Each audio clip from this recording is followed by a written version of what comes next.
मधुर रेसिपीजमध्ये आपणा सर्वांचं पुन्हा एकदा खूप खूप स्वागत आहे। आज आपण अगदी सोप्या पद्धतीने अतिशय टेस्टी अशी आवळा कँडी बनवणार आहोत।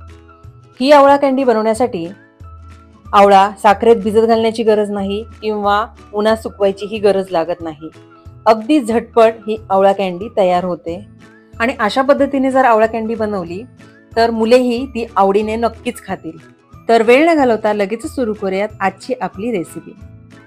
आवळा कँडी बनवण्यासाठी मी इथे अर्धा किलो आवळे घेतलेले आहे। हा मोर आवळा आहे। छान फ्रेश आणि कडक असे क्लिअर आवळे आपल्याला निवडायचे आहेत। जास्त डाग असलेले आवळे आपल्याला नाही घ्यायचे। अर्धा किलो आवळ्यांसाठी आपण अर्धा किलो साखर घ्यायची आहे। जेवढे आवळे आपण घेतलेले आहे तेवढ्याच प्रमाणात आपल्याला साखर घ्यायची आहे। त्याचबरोबर मी इथे 1.5 चमचा कॉर्नफ्लोअर पाण्यामध्ये खलवून घेतलेले आहे। 1 चमचा तूप घेतलेले आहे। साधारण 1 इंच आले मी अशा प्रकारे किसून घेतले आहे। 1 लिंबाचा रस घेतलेला आहे। 1 चमचा काळे मीठ घेतले आहे। याऐवजी तुम्ही साधे मीठ वापरले तरी चालेल। आपल्याला ही कँडी साखरेमध्ये किंवा साखरेचे बुरा जो असतो त्यामध्ये घोळून घ्यायची आहे। त्यासाठी मी इथे पिठी साखर घेतलेली आहे। सर्वात आधी आपल्याला हे आवळे वाफवून घ्यायचे आहे। त्यासाठी मी एका पॅन मध्ये पाणी गरम करायला ठेवले आहे। त्यावर आपण अशा प्रकारे चाळणी ठेवलेली आहे आणि या चाळणीत आपण आता आवळे ठेवून घेणार आहोत। आवळे मी स्वच्छ धुवून पुसून घेतलेले आहे आणि आता आपल्याला झाकण ठेवून हे आवळे साधारण 10 ते 12 मिनिटे वाफवून घ्यायचे आहेत। 10 मिनिटे झालेली आहेत आणि आता आपण चेक करून बघूया। आणि तुम्ही बघू शकताय आवळ्याच्या पाकळ्या छान मोकळ्या झालेल्या आहेत आणि आपले आवळे छान वाफवून झालेले आहेत। आता आपण गॅस बंद करायचा आहे आणि हे आवळे पूर्णपणे थंड होऊ द्यायचे आहेत। आता आवळे पूर्णपणे थंड झालेले आहेत आणि तुम्ही बघू शकता हाताच्या साहाय्यानेही सगळ्या पाकळ्या व्यवस्थित निघत आहेत। जर लागले तर तुम्ही नाईफच्या साहाय्याने या पाकळ्या काढून घेऊ शकता। अशाच प्रकारे आपल्याला सर्व आवळ्यांच्या पाकळ्या काढून घ्यायच्या आहेत आणि त्या मिक्सरमध्ये बारीक करून घ्यायच्या आहेत। आणि अशा प्रकारे आपण आवळ्याच्या सर्व पाकळ्या काढून घेतलेल्या आहेत। आता यामध्ये आपण 1 चमचा अद्रक जे किसून घेतले होते ते घालायचे आहे। 1 चमचा काळे मीठ घालायचे आहे आणि हे मिक्सरमध्ये छान बारीक वाटून घ्यायचे आहे। हे मी मिक्सरमध्ये फिरवून घेतले आहे पण आवळा पूर्णपणे बारीक झालेला नाहीये। तर यासाठी आपल्याला काय करायचं आहे, जी साखर आपण घेतलेली आहे त्यातली साधारण 2 ते 3 चमचे साखर आपण यात घालायची आहे, ज्यामुळे आवळा व्यवस्थित बारीक वाटला जाईल। आणि पुन्हा आपल्याला हे मिक्सरमधून छान बारीक वाटून घ्यायचे आहे। आणि आता तुम्ही बघू शकताय की आवळा छान बारीक झालेला आहे, छान फाईन पेस्ट तयार झालेली आहे। आता मी गॅसवर एक पॅन गरम करायला ठेवले आहे।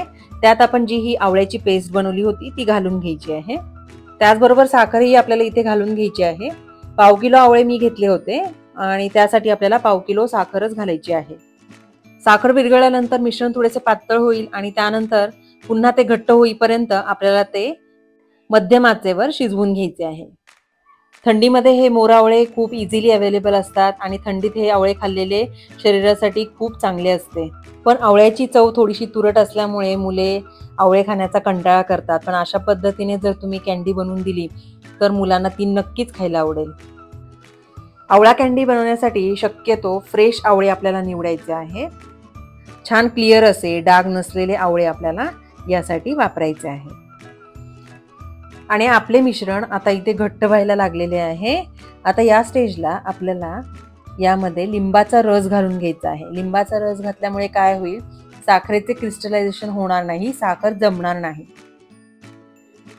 मिक्स करून घ्यायचे आहे आणि आता आपल्याला जे कॉर्नफ्लोअर आपण पाण्यामध्ये खलवून घेतले होते ते आपल्याला यात घालायचे आहे। साधारण 1.5 चमचा कॉर्नफ्लोअर मी इथे वापरते आहे।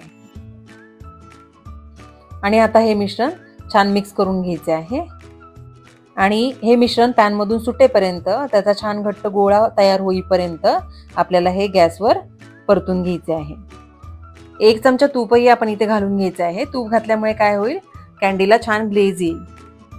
छान आंबट गोड आणि जेली सारखी अशी ही कँडी तयार होते। आवळ्याचा तुरटपणा या कँडीमध्ये अजिबात जाणवत नाही। जर तुम्हाला ही कँडी आणखी थोडी चटपटीत बनवायची असेल तर तुम्ही यामध्ये थोडासा चाट मसालाही घालू शकता। आणि तुम्ही इथे बघू शकताय पॅन मधून मिश्रण सुटायला लागलेले आहे आणि जमण्याची कन्सिस्टन्सी याची झालेली आहे. आता आपल्याला गॅस बंद करायचा आहे. इथे मी एक प्लेट घेतलेली आहे, त्याच आकाराचा मी बटर पेपर कट करून घेतला आहे आणि बटर पेपरलाही मी साजूक तूप लावून घेतलेले आहे. आता आपल्याला या प्लेटमध्ये आवळा कँडीचे मिश्रण घालून घ्यायचे आहे. आणि आता स्पॅच्युलाच्या साहाय्याने हे मिश्रण व्यवस्थित पसरून घ्यायचे आहे. आणि आता हे मिश्रण आपल्याला थंड होऊ द्यायचे आहे.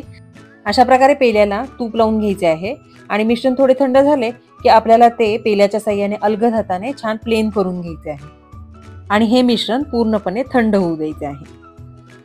आता मिश्रण थंड झालेले आहे आणि आपली कँडी छान जमलेली आहे. आता आपण ती छोट्या छोट्या पीसेसमध्ये कट करून घ्यायची आहे. तुम्ही तुमच्या आवडीप्रमाणे छोट्या मोठ्या आकारामध्ये ही कँडी कट करून घेऊ शकता. खूप इझिली ही कँडी कट होत आहे, अतिशय सॉफ्ट बनलेली आहे. आणि अशा प्रकारे मी छान मध्यम आकाराच्या पीसेसमध्ये ही कट करून घेतली आहे आणि खूपच छान ग्लेझी अशी कँडी आपली तयार झालेली आहे. आता मी एका भांड्यामध्ये थोडीशी पिठी साखर घेते आहे. तुम्ही याऐवजी साखरेचा बुराही वापरू शकता. आणि अशा प्रकारे ही कँडी साखरेमध्ये घोळून घ्यायची आहे. आणि आपली आवळा कँडी इथे तयार झालेली आहे. तुम्हीही अशा पद्धतीने आवळा कँडी नक्की ट्राय करून पहा आणि तुमची आवळा कँडी कशी बनली हे मला कमेंटमध्ये कळवायला विसरू नका. जर तुम्हाला माझी ही रेसिपी आवडली असेल तर व्हिडिओला लाईक आणि शेअर करायला विसरू नका. त्याचबरोबर जर तुम्ही अजूनही माझ्या चॅनलला सबस्क्राईब केलेले नसेल तर प्लीज सबस्क्राईब बटन प्रेस करा आणि त्याचबरोबर बेल आयकॉन प्रेस करायलाही विसरू नका, ज्यामुळे माझ्या नवीन रेसिपीजचे नोटिफिकेशन्स तुम्हाला मिळतील आणि माझे नवीन रेसिपीज तुमच्याकडून मिस होणार नाही. तर लवकरच भेटूया अशाच एका नवीन रेसिपी बरोबर.